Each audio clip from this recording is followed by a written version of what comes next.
सोचो, अगर आपके सामने एक पहाड़ अचानक फट जाए और उस पहाड़ के अंदर से एक जिंदा ऊँटनी निकल आए, लोग देखते रह जाएं, सांसें रुक जाएं और सब समझ जाएं कि ये अल्लाह की निशानी है, लेकिन फिर भी लोग ईमान न लाएं और फिर अल्लाह का अज़ाब आ जाए। आखिर कौन थी वो कौम? क्या था उनका गुनाह? और कौन वो नबी जो अपनी कौम को बचाने के लिए सालों तक समझाते रहे? आज हम सुनेंगे हज़रत सालेह की पूरी इमोशनल और दिल हिला देने वाली कहानी। QAUMASAMOD की ताकत बहुत पुराने ज़माने की बात है। हज़रत हुद के बाद एक बहुत ताकतवर कौम थी, कौम समूद। ये लोग पहाड़ों को काट कर बड़े बड़े घर बनाते थे। उनके महल मजबूत थे, दौलत बहुत थी और उन्हें अपनी ताकत पर बहुत घमंड था। लेकिन धीरे धीरे वो अल्लाह को भूल गए, बूटों की पूजा करने लगे। अल्लाह ने सालेह को चुना। अल्लाह ने उनकी हिदायत के लिए हज़रत सालेह को नबी बना कर भेजा। हज़रत सालेह ने कहा, ए मेरी कौम, सिर्फ अल्लाह की इबादत करो, उसके सिवा कोई मेबुड नहीं। शुरू में लोग सुनते रहे, लेकिन कौम के बड़े लोग गुस्से में आ गए। लोगों का MAZAQ कौम के लोग बोले, ए सालेह, हम तुमसे बहुत उम्मीद रखते थे। ए फ्लैट तुम हमें हमारे बाप दादा के मजहब से रोकोगे? हज़रत सालेह ने प्यार से समझाया, मैं तुम्हारा दुश्मन नहीं, मैं तुम्हें अल्लाह के आज़ाब से बचाना चाहता हूँ।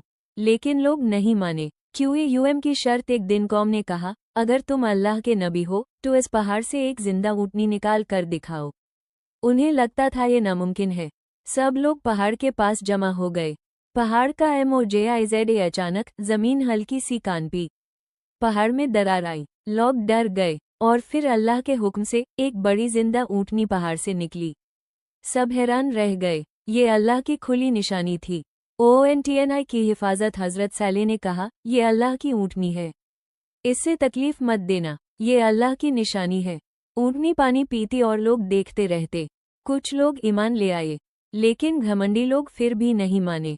SHAITANISAZISH कौम के कुछ जालिम लोग मिलकर बोले, अगर ऊँटनी खत्म हो जाए तो सालेह की बात भी खत्म हो जाएगी। शैतान ने उनके दिल और सख्त कर दिए। सबसे बड़ा GUNAH एक दिन उन जालिम लोगों ने मिलकर ऊँटनी को मार दिया। जब खबर हजरत सालेह तक पहुंची तो उनकी आंख FARISHTON का राज। तब फरिश्तों ने कहा, ए लूट, डरो मत, हम अल्लाह के भेजे हुए फरिश्ते हैं। हजरत लूट हैरान रह गए। फिर फरिश्तों ने कहा, आज रात अपने ईमान वाले लोगों को लेकर निकल जाओ। एक DARDNAKHUKM फरिश्तों ने कहा, जब आज़ाब आए पीछे मुड़ कर मत देखना। हजरत लूट ने सबको तैयार किया, लेकिन एक शख्स साथ नहीं गया। वो थी उनकी बीवी, क्योंकि वो ईमान नहीं लाई थी। KHOFNA के सुबह सुबह होने लगी। आसमान का रंग बदलने लगा, जमीन कांपने लगी और फिर अल्लाह का अज़ाब आ गया।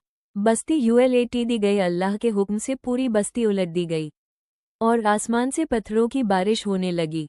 हर तरफ तबाही थी। जो लोग कल तक मजाक उड़ा रहे थे आज खत्म हो चुके थे। MOMINON की हिफाजत। अल्लाह ने हजरत लूट और ईमान वालों को बचा लिया। हमें क्या सीख मिलती है? गुनाह को आम समझकर हल्का नहीं लेना चाहिए। नबी लोग अपनी कौम से मोहब्बत करते थे। अल्लाह की वार्निंग को इग्नोर नहीं करना चाहिए। अल्लाह मोमिनों की हिफाजत करता है। Final emotional ending. सोचो दोस्तों, एक नबी रोता रहा, समझाता रहा, दुआ करता रहा, लेकिन जब लोग नहीं बदले तो अल्लाह का फैसला आ गया। ये थी हजरत लूट की कहानी। अगर आपको ये कहानी पसंद आए हो तो लाइक करें, कमेंट में सुभान अल्लाह लिखें और शेयर जरूर।